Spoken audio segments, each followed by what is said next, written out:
नहमदुहु व नुसल्ली अला रसूलिहिल करीम अम्मा बाद क़ाल नबी सल्लल्लाहु अलैहि वसल्लम तलबुल इल्मि फ़रीदतुन अला कुल्लि मुस्लिम व क़ाल अल्लाहु तआला इन तंसुरुल्लाह यंसुरकुम व थब्बित अक़दामकुम। আল্লাহ তাআলা শুকরিয়া যে আল্লাহ তাআলা আমাদের সবাইকে কোরআনের ক্লাসে বসার তৌফিক দান করেছেন। এজন্য আমরা সবাই বলি আলহামদুলিল্লাহ।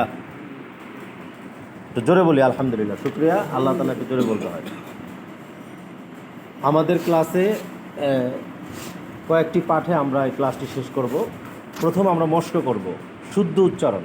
আমাদের এই ক্লাসের নাম হলো সহি কোরআন শিক্ষা তথা শুদ্ধ উচ্চারণে কোরআন পড়া এবং মুখস্থ করার যোগ্যতা অর্জন করা, এগুলো আমাদের ক্লাসের উদ্দেশ্য আর কি না। তো আমরা প্রতিদিন যদি একটা হরফ অথবা একটি আয়াত মশক করি, আশা করি ইনশাল্লাহ আজ হোক কাল হোক আমার কোরআন পড়াটা শুদ্ধ হয়ে যাবে। আর কোরআন পড়া কিন্তু অনেক সহজ, যেহেতু মাতৃভাষায় অনেক হরফ, আরবি হরফ 29টির অনেকটি হরফ আমাদের মাতৃভাষায় আছে, আবার কিছু হরফ নাই, সেইগুলোই আমাদেরকে মূলত বিশেষ করে শিখতে হবে। তো আমরা ধারাবাহিকভাবে 3টি ক্লাস অলরেডি করেছি, আজকে 4th নম্বর ক্লাস। তো এই ক্লাসের প্রথম অংশে আমরা যেটা করব, আমরা মশক করছিলাম যে সূরা কীভাবে শুদ্ধ করা যায়। তো আমার সাথে সবাই পড়বেন, একটু জোরে পড়বেন, হ্যাঁ, সুন্দরভাবে, কারণ আমি লজ্জার কিছু নাই। শিক্ষার ক্ষেত্রে বয়স কোনো বয়সের কোনো বিষয় না, প্রত্যেক যে কোনো বয়সে মানুষ শিখতে পারে। আর যারা লজ্জা, জড়তা, সমস্যাকে এড়িয়ে এগিয়ে আসবে তারাই জীবনে বেশি শিখতে পারবে। আমরা যারা সফল দেখি সর্বলাইনেই। তো যাই হোক, তো আমরা শুরু করছি, আমার সাথে পড়বেন। আউযু বিল্লাহি মিনাশ শাইতানির রাজীম। আউযু বিল্লাহি মিনাশ শাইতানির রাজীম। বলেন আ আ আউযু। আউযু।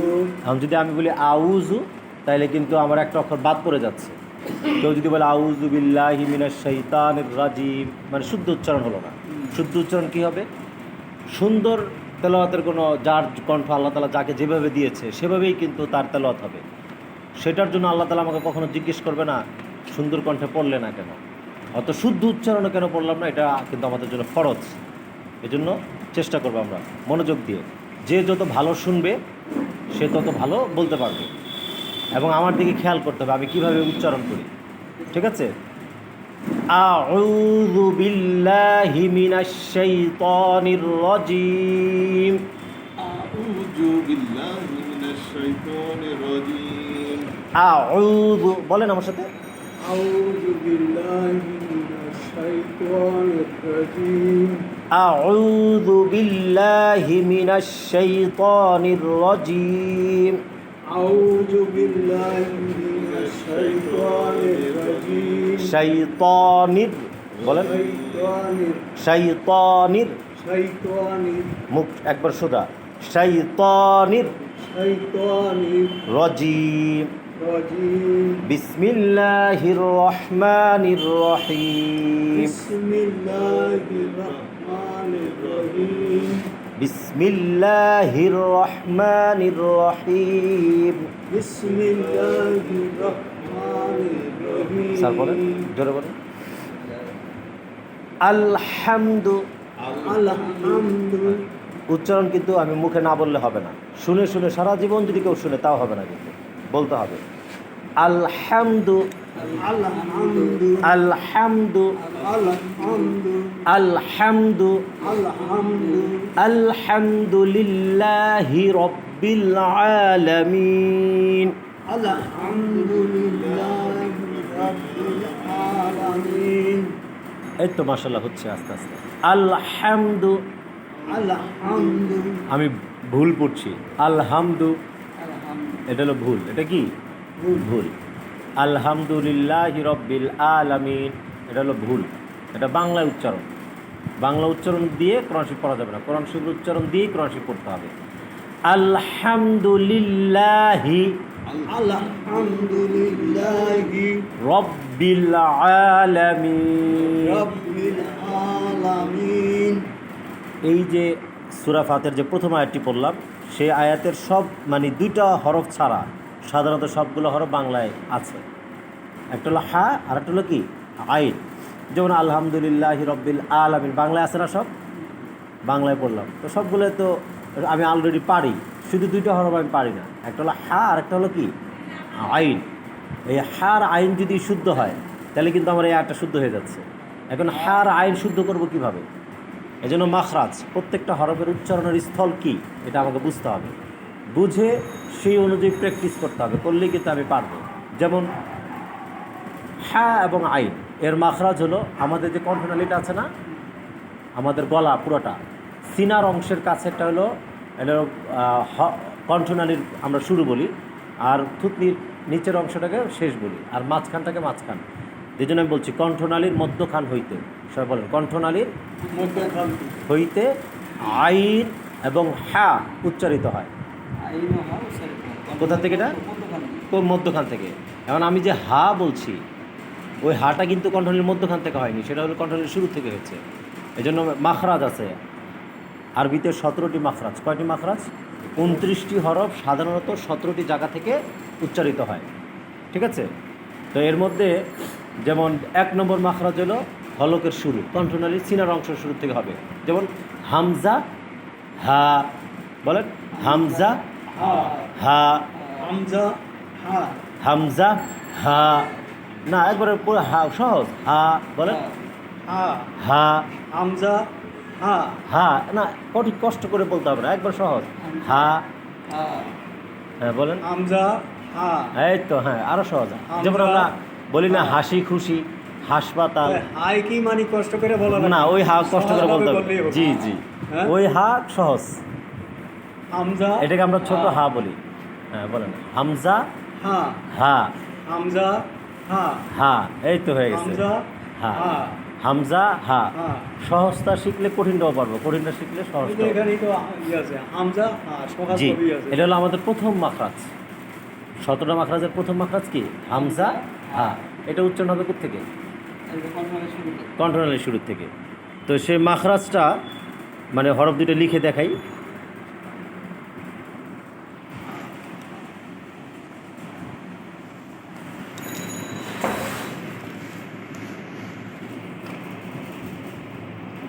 এই যে লিখছি, হ্যাঁ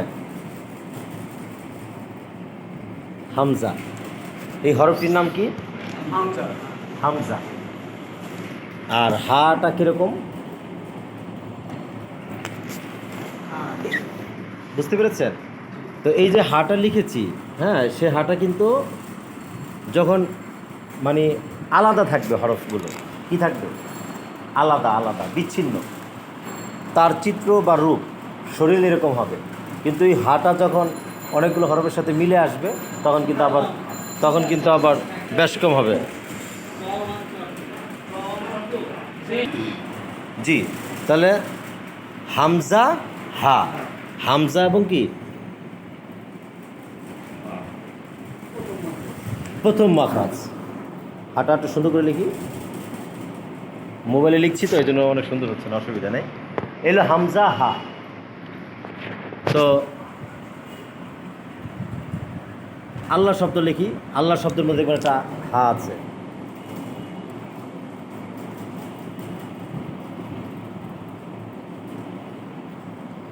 এটা কি লিখলাম? আল্লাহু। সবাই বলেন আমার সাথে আল্লাহু। স্বাভাবিক আল্লাহু আল্লাহু। তাহলে এই আল্লাহুর মধ্যে হামজাও আছে হাও আছে। বলো তো হামজাটা কোথায় আছে? শুরুতে। এটা কিন্তু আলিফ না এখন, হ্যাঁ আমরা এটাকে আলিফ জানি, কিন্তু আলিফের যদি মাথায় উপরে জবর জের পেশটা এসে মানে এটা হামজা, এটাও হামজা এটাও হামজা, মনে করেন এটাও একটা হামজা আর এটাও একটা হামজা। এটা এখন আলিফ, কিন্তু যখনই এই আলিফের উপরে একটা জবর হবে, জের হবে, হ্যাঁ জের হবে বা পেশ হবে, তখন সেটা কি হয়ে যাবে? হামজা হবে। দেখেন আলিফটা কিন্তু এখানে আমরা কিন্তু আর আলিফ বলছি না, আমরা কি বলছি? হামজার উচ্চারণ করছি আল্লাহু। হামজা জবর আ, জের ই, হামজা জের ই, হামজা পেশ উ, এগুলো আমরা পরে শিখবো, হ্যাঁ, জবরজেট এটা এখন মাথায় ঢুকানোর দরকার নেই, জাস্ট আমরা বললাম আর কি। এখন আমরা শিখবো শুধু হামজা এবং হা, হামজা এবং হা। তাহলে এই যে হামজার প্রথম এই আলিফটা এখন হামজা, আর এই লাস্টের যে অক্ষর যে যে করলাম, এরকম করে একটা পিঠের মধ্যে একটা বোঝা, মানে একটা ব্যাগের মতন, আমরা যখন পিঠে মানুষ ব্যাগ নিলে পিঠে ফুলে থাকে না, এরকম পিঠে একটা ব্যাগ নেওয়ার মতো, দেখেন এটা কিন্তু হা। অর্থাৎ এই যে আমরা একটা এই হাটা লিখলাম, আলাদা যে হাটা ছিল সেই হাটাই কিন্তু এখানে এরকম হয়ে গেছে। অর্থাৎ যখন কোরআন শরীফের মধ্যে মিলে মিলে আসবে, সেই মিলে মিলে আসার সময় যুক্তাক্ষর, হ্যাঁ, মানে যখন যোগ হবে, শব্দ যোগ হবে, তখন কিন্তু রূপ পরিবর্তন হয়ে যাবে। সেটা আমরা ধারাবাহিকভাবে পরে শিখব। তো আমরা এখন শিখবো হলো মূলত এই অক্ষরটা চিনলাম এবং উচ্চারণটা শিখবো আমরা, হ্যাঁ। আমার সাথে বলেন, হামজা, হামজা, হামজা, হামজা, হা, হা, হা, হা, হা, হামজা, হামজা, হা। হা। আচ্ছা, এটা শিখলাম, হ্যাঁ। তারপর হলো 2 নম্বর মাখরাজ। তারপর কি শিখলাম? শিখবো আমরা 2 নম্বর মাখরাজ। আচ্ছা, 2 নম্বর মাখরাজের হরফগুলো লিখি।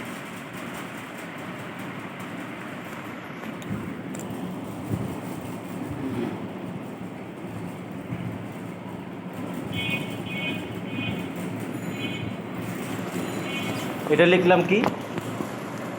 আইন। আমার সাথে বলেন, আইন, আইন, আইন, আইন, হা।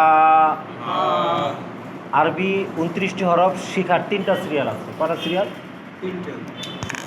1 নম্বর সিরিয়াল হলো যে কায়দার মধ্যে যে দেওয়া আছে, আলিফ, বা, তা, থা, শেষ ইয়া, এটা একটা সিরিয়াল যেটা কোরআন আমরা কায়দার মধ্যে পাবো, ওই সিরিয়াল অনুযায়ী আমরা শিখবো।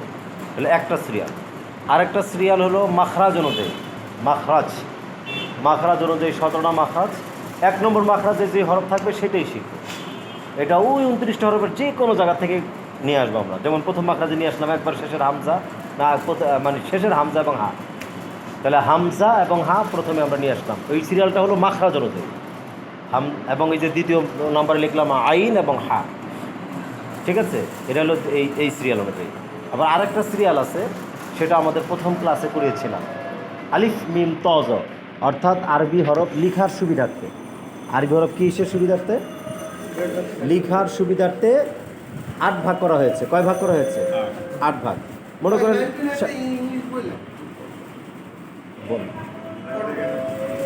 তো 8 ভাগে ভাগ করা হয়েছে।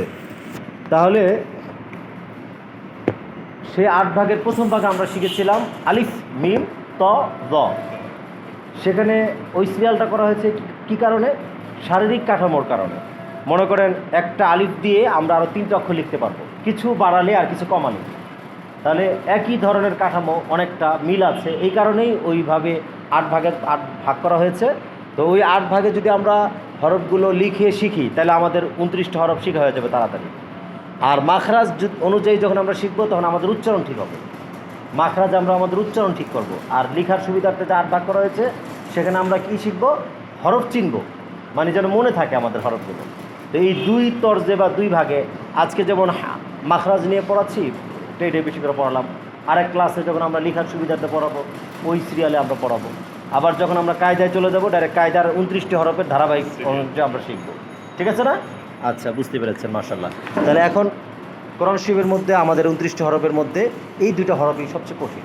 হ্যাঁ, এই 2টা হরফ যদি কারো শুদ্ধ হয়ে যায়, আমাদেরকে আমরা মানে ধারণা করি যে তার পুরো কোরআন শরীফ শুদ্ধ হয়ে গেছে। আসলে এই 2টা হরফ যত জায়গায়, যত আয়াতে আপনি পড়বেন, উচ্চারণ যদি না হয়, তাহলে আপনার কিন্তু শুদ্ধ উচ্চারণ হচ্ছে না।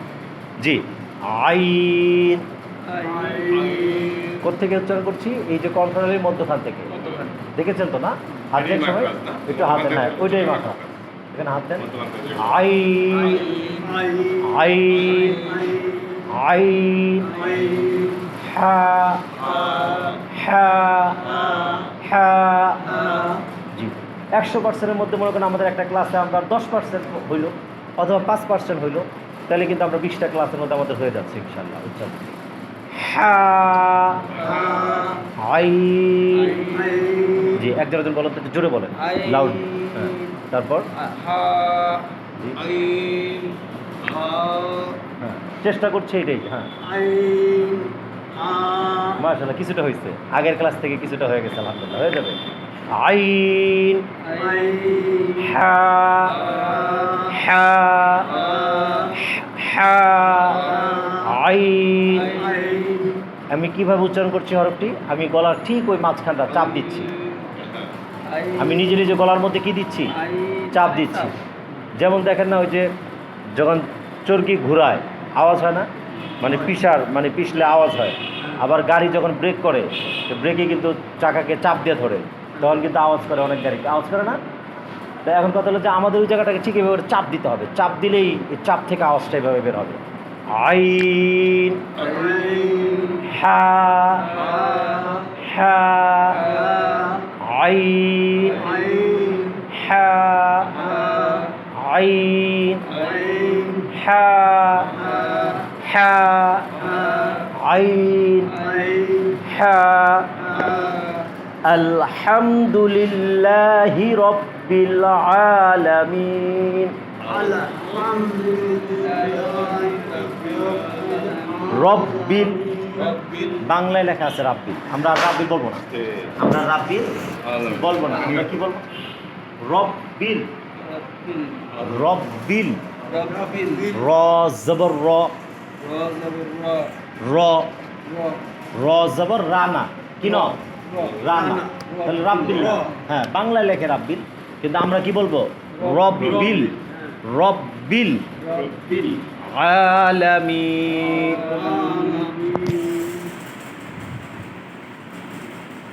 তাহলে আমরা এই আলহামদু আর আলামিনটা লিখবো। দেখেন,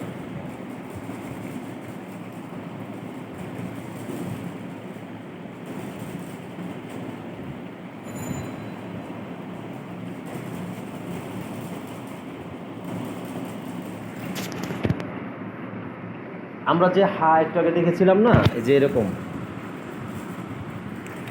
দেখেন, এই হাটা এই যে এখন এখানে এইরকম হয়ে গেছে, ঠিক আছে? তাহলে এটা কিন্তু এই হাটাই এই হা, তাহলে আমার সাথে এটাকে এখন চেপে বলতে হবে আলহামদু,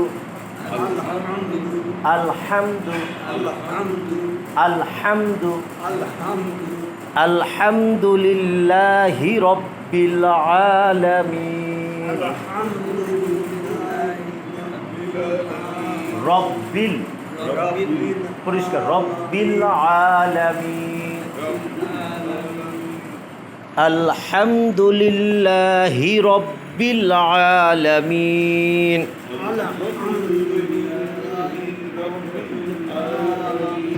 জি, হ্যাঁ, রব্বিল আলামিন। লিল্লাহি, না হিনা, লিল্লাহি, হ্যাঁ, লিল্লাহি, আলহামদুলিল্লাহি রাব্বিল আলামিন। যাক, আলহামদুলিল্লাহ, আমরা একটি আয়াত আজকে মস্ত করলাম। আমরা এরকম একটি একটি আয়াত করে মস্ত করতে একদিন আমাদের ইনশাআল্লাহ কোরআন শুদ্ধ হয়ে যাবে। তো আসলে খুবই জরুরি বিষয়। হ্যাঁ, কোরআন শরীফ এই সূরাগুলো যদি শুদ্ধ না হয়, আমার নামাজ ইমাম সাহেবের সাথে পড়লে হয়ে যাচ্ছে, কিন্তু আমি যত একা নামাজ যা পড়ছি তা কিন্তু হচ্ছে না। সেই জন্য আমরা যদি এখন শিখতে শিখতে পড়ি, আল্লাহ তাআলাকে বলতে পারো যে না, আমরা চেষ্টা করছি। জি, আর আমাদের কোনো লজ্জা নেই, কোনো লজ্জা নেই, লজ্জা পাবেন না। কেউ শিখছে, কেউ অন্য কাজ করছে, কোনো অসুবিধা নেই। নিজ দায়িত্বে আপনার কবরে আপনি যাবেন, আপনার কবরে আমি যাব না, আমার কবরে আপনি যাবেন না, যার যার কবরে সে যাবে। আর আমরা আল্লাহর কাছ থেকে আমার সমস্যা সমাধানের জন্য যত মাধ্যম আছে আল্লাহর কাছে চাওয়ার, সবচেয়ে বড় মাধ্যম হলো কি? নামাজ। আমার কথা ঠিক কি না? নামাজের মাধ্যমে আল্লাহর কাছে আমরা সাহায্য চাইতে বলছে আল্লাহ তাআলা। তাহলে আমার দুনিয়া এবং আখিরাতে যে সাহায্য দরকার, সেটা নামাজের মাধ্যমে হবে। তাই মুসলমানের সে নামাজই যদি ঠিক না থাকে, তাহলে আল্লাহর কাছে কী সাহায্য পাবে? কী সাহায্য আমি চাবো?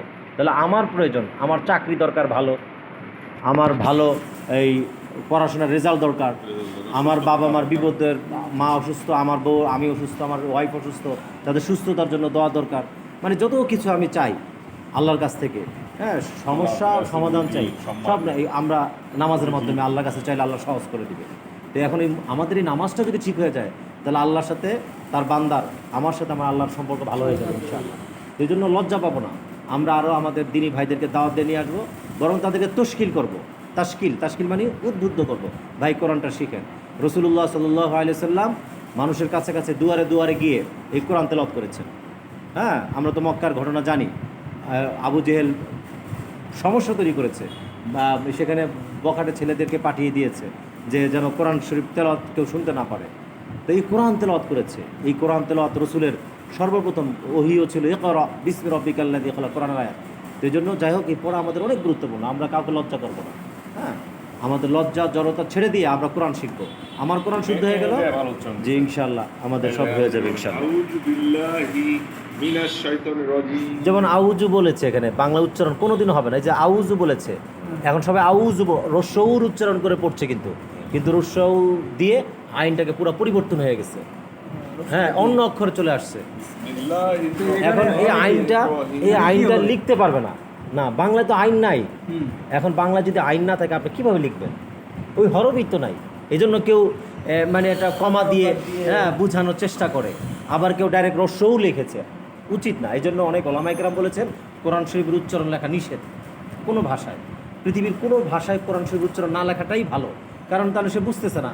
মনে আপনি ইংরেজিতে কোরআন শরীফের উচ্চারণ লিখে দিলেন, অনুবাদ ঠিক আছে, অনুবাদটা আপনি করতে পারবেন, কিন্তু উচ্চারণটা না করা ভালো। কেন?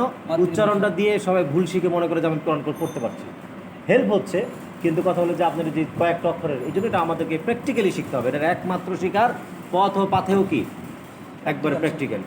হ্যাঁ, আমরা সরাসরি মস্কের মাধ্যমে শিখতে হবে। তো আল্লাহ তাআলা আমাদেরকে আমল করার তৌফিক দান করুক। তো এখন যে আমাদের মস্কের পাঠটি চলে গেল, এখন আমরা একটু মাসালা নিয়ে আলোচনা করতে পারি। কিছু মাসালা শিখলাম, কি বলেন? মাসালা শিখলে অনেক ফায়দা, কারণ নিয়মকানুন না জানলে তো হবে না। জি, তো এখন আমরা যে বিষয়টা নিয়ে আলোচনা করবো, কয়েকটি আলোচনা করবো, পরে শেষ করে দেবো ইনশাল্লাহ। যেসব কারণে নামাজ ভেঙে যায়, মুফতি মোহাম্মদ মুর্তজা একজন আলেম, হ্যাঁ মুফতি সাহেব, উনি কালের কণ্ঠে 13 জুলাই 2020 সালে একটা প্রবন্ধ লিখেছিলেন, একজন আলেম লিখেছেন। আমি ওখান থেকে বিষয়টা পড়ে আপনাদেরকে শোনাচ্ছি। 1 নম্বর হলো নামাজ ভাঙার কারণ হল মোট 19টি। তার মধ্যে প্রথম কারণ হলো নামাজে অশুদ্ধ কেরাত পড়া। হ্যাঁ, যতটুকু অশুদ্ধ পড়লে কোরআনের অর্থ ও উদ্দেশ্য সম্পূর্ণ পাল্টে যায়।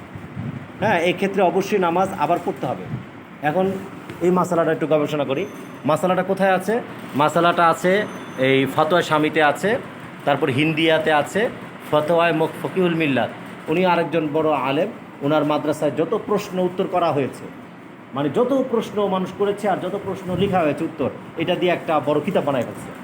হ্যাঁ, মানে ফতোয়া ফকিহুল মিল্লাত মানে তার নামে কিতাব বা সেই এরকম না, বিষয়টা হলো তার মাদ্রাসায় যত ফতোয়া জমা হয়েছে এটা লিখেছে, লিখানো এটা একটা কিতাব হয়ে গেছে আর কি, এই জন্য এটা হাওয়া দিয়েছে। ঠিক আছে, তো এখন যে কথা বলছিলাম, তো নামাজ আবার পড়তে হবে।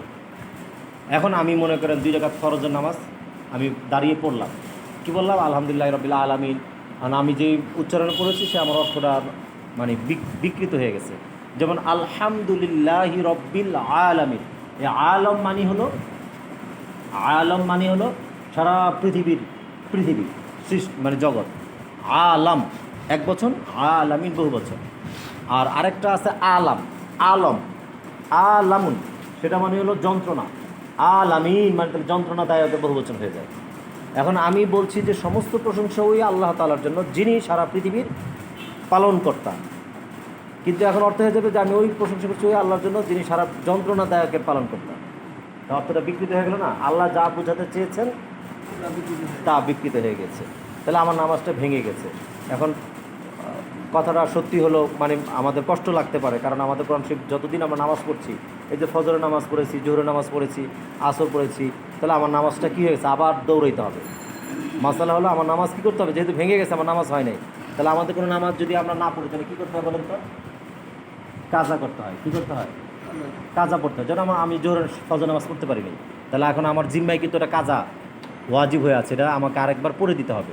হ্যাঁ, পড়ে দিলে ওই যে অক্তমতো পড়িনি, একটা গুণা তো মানে হয়েছে, ওটা তো আর ফিরে আনা যাবে না, ওটা আল্লাহর কাছে তওবা করতে হবে। আর আরেকটা জিম্মাদারি যে আল্লাহর নামাজটা আমি পরে এসে পড়ে দিলাম, আল্লাহ বললাম আমি পড়ে দিলাম। তো আমাদের এই যে তাহলে এটা কঠিন ফতোয়া, এটা আমাদের প্রসার করতে হবে। এই বিষয়টা আমার বাবা মাকে বলতে হবে, ভাই বোন আত্মীয় স্বজন সবাইকে বলতে হবে এবং উদ্যোগ নিতে হবে নিজের দায়িত্বে বা সহযোগিতা করতে হবে। তো যাক, আমরা একটা মাসালা শিখলাম। তাহলে আমি নামাজ খুব দ্রুত, আমার কোরআন 5টা সূরা না হোক, সূরা ফাতিহা আর একটা সূরা, 2টা সূরা প্রাথমিক আমাদের টার্গেট। কটা সূরা? 2টা সূরা। সূরা ফাতিহাটা শুদ্ধ উচ্চারণ শিখবো, আর হলো ওই যে সূরা ইখলাস অথবা সূরা কাউসার, ছোট্ট 1-1.5 লাইনের আয়াত, ওই সূরাটা শিখবো। কারণ আমি 4 রাকাত সুন্নত নামাজ পড়লে আমি সূরা ফাতিহা পড়ে 4টা সূরাই পড়ব। যেটা অশুদ্ধ সেটা আমার পড়ার দরকার নেই, যেটা শুদ্ধ ওইটা আমি বারবার পড়বো। তাহলে আমার নামাজটা তো হয়ে গেল নাকি? এরপর মুস্তাহাব, হ্যাঁ বারবার পড়া যায় যদি আপনি কোনো সূরা জি পড়তে পারবেন। কিন্তু উত্তম হলো 4টা সূরা পড়া। কিন্তু যেহেতু আপনার 4টা সূরা এখন শুদ্ধ নাই, তাহলে আপনি এখন ওইটা দিয়েই করবেন। যখন শুদ্ধ হয়ে যাবে 4টা সূরা, তো 4টা সূরা 4 রাকাতে পড়বেন। যখন পুরো কোরআন শরীফ শুদ্ধ হয়ে যাবে, আপনি পুরো কোরআন শরীফ মুখস্থ পড়েন, অসুবিধা কি? হাফেজরা যেভাবে পড়ে। আচ্ছা, তাহলে আমরা এটা ইনশাআল্লাহ শিখবো যে কমপক্ষে 2টা সূরা আমাদের টার্গেট। আগামী এই মাসের মধ্যে আমরা চেষ্টা করব, বা 2 মাস লাগুক অসুবিধা নেই, আমরা সূরা ফাতিহা এবং সূরা কাউসার বা ইখলাস আমরা ইনশাআল্লাহ মুখস্থ শুদ্ধ উচ্চারণ শিখব। আচ্ছা, এগুলো একটা কারণ। নামাজের ভেতর কথা বলা, নামাজে এমন কোনো অর্থবোধক শব্দ করা যা সাধারণ কথার অন্তর্ভুক্ত হয়ে যায়, তাহলে নামাজ ভেঙে যাবে। এটা আমরা তো করি না, আলহামদুলিল্লাহ সবাই জানি। এই যে বাচ্চাদেরকে আমরা শিখাই, বাচ্চারা নামাজের মধ্যে কথা বলে, তো বাচ্চাদেরকে বলি তোমাদের নামাজ ভেঙে যাচ্ছে, হ্যাঁ এটা শিখাবো। আবার অনেক ভিতরে যদি অন্য কিছু মনে আসে তখন তো নামাজ ভেঙে যাবে। না মনের সাথে সম্পর্ক নেই, মনে আসতেই তো পারে না, তাহলে তো আপনাকে এক এক করে আনতে হবে, চেষ্টা করতে হবে। হ্যাঁ ওটা হলো আরেক, ওই মাসালাটা আরেক বিষয়। আমি বলি, আমি এমন কিছু যদি এমন কোনো মাসালা আল্লাহ তাআলা দেয় নেই যে মাসালা মানুষের তো অসম্ভব, আপনার মন, এই মনে নামাজের মধ্যে কখন কি এসে পড়তে পারে, এই কারণে যদি নামাজ ভেঙে যায়, তাহলে পৃথিবীর কারো নামাজ পড়া কঠিন হয়ে যাবে, হবে না। কারণ মনটার মধ্যে কিছু না, হ্যাঁ কিছু আইসা পড়তে পারে। যাই হোক, ওই কথা আমরা বাদ, হ্যাঁ আমরা আলোচ্য বিষয়ের বাইরে না যাই। আচ্ছা, 3 নম্বর, তো এই যে কথা বলাটা, এটা আমরা আমাদের বাচ্চাদেরকে শিক্ষা দিব যে নামাজে কথা বলা যায় না।